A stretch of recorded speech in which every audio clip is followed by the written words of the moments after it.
Hello mga palangga, kumusta ang lahat? Happy New Year! Ayan nga kinabukasan mga palangga, umagang umaga. Ito lang pala yung nabawas sa lechon. So marami pa tayong lechon. Oh my God! Kaya ang ginawa ko mga palangga, dahil na kailangan natin ng sabaw. Yes, gustong gusto ko. Naghanap ako ng may sabaw. Walang sabaw, walang isda. For today's video, wala talagang walang nahanap kami na isda. So, ang ginawa natin ay gagawa tayo ng tinolang lechong baboy. Ayan, tinolang lechon. Kasi walang isda, gusto ko sana magtinola. Now, magluluto tayo mga palangga. Turuan ko kayo. Pinaka-basic lang naman. Napaka-simple lang kung paano gumawa ng tinolang lechong baboy. Yes, super masarap. Mas madaming kamatis, mas yummy, ayan. Parang style sinigang, ganun. Sa mga palangga, yung pinaka gusto ko dito yung part ay yung ribs. Ribs ng ng lechong baboy. Ayan, kukunin natin yung mga ribs, tapos yung mga buto-buto. Masarap yan ilaga. Yes. Ayan, so ayan na mga palangga.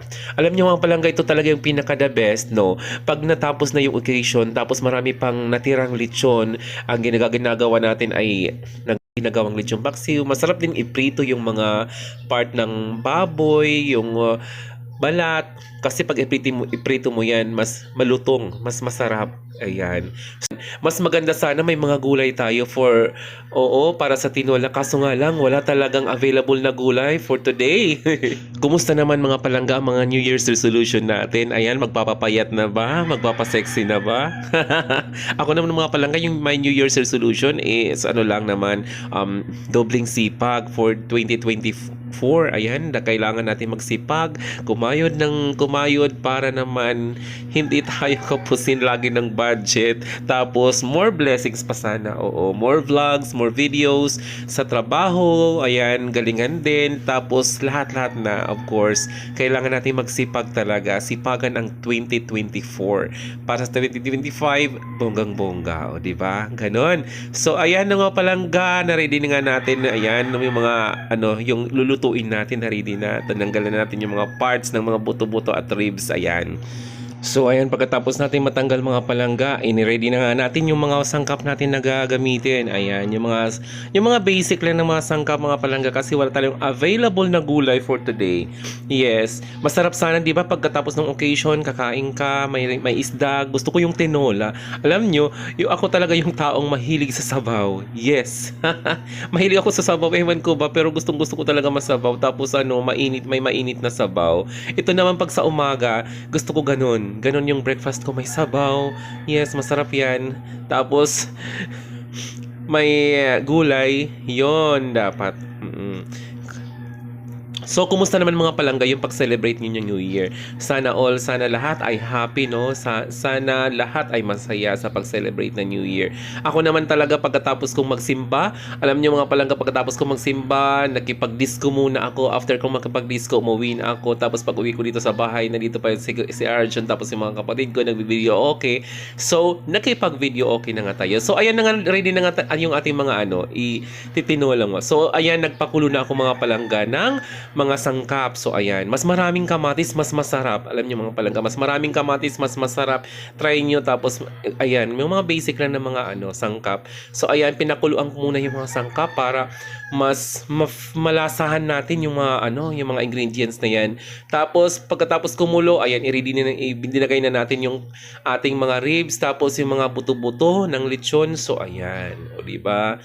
Parang tinola talaga. O, tinola talagang lechon. I-try niyo mga palangga, super masarap. Masarap po talaga. Hindi kayo magsisisi. Oh, so ayan.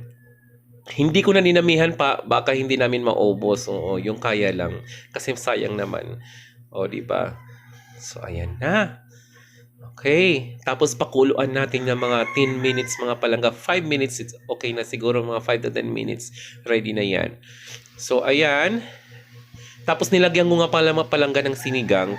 Gustong-gusto ko yung may asim. Yes, mas masarap may asim. So nilagyan nating sinigang. Oh, di ba?